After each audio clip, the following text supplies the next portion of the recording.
And we're back to CapCut. Let me show you how you can create an automatic color splash effect. This method works only on humans, as the auto detection can only detect humans. Let's just use this clip of, let's say, podcast, YouTube, live stream. I'll make it a bit shorter so that it gets processed faster. And then I copy it, Ctrl C, I paste it, Ctrl V. So I have the same clip 2 times in my timeline. Now it's important to select the top clip. So it needs to be highlighted, left click on it. If it isn't, go to video, cutout, and there you'll find the auto cutout. Left click on it to check the box, and then the processing should start.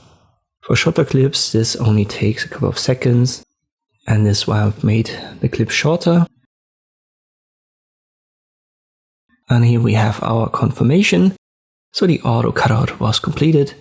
If I make the clip below invisible, you can see what it cut out. So in this case, the human and a little bit of the microphone, but you can also see fragments.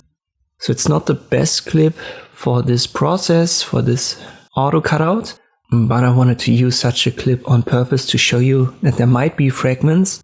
So you may have to do it again, or you may have to adjust it manually. And how you can do that manually, I'm going to show in the next video. But for our video, we are good. So I'm going to use this. I'll make the one below visible again. Now select the clip below. I'll go to adjustments, and here you can desaturate it. So this is going to desaturate everything, but the cutout is layered on top and is not desaturated. And this is why the human is unaffected by it. So if let me make this orange. You can see this is the cutout, and this is left unaffected, and that's the nature of this color splash effect. As I've said, depending on the clip that you use, you may have to redo the auto cutout, and you may even have to adjust it manually. Once again, this is something for my next video, but it's definitely worth trying out. As you can see, it's quickly done, and the auto cutout in some cases actually gives you good results. In rare cases, I've even had perfect results.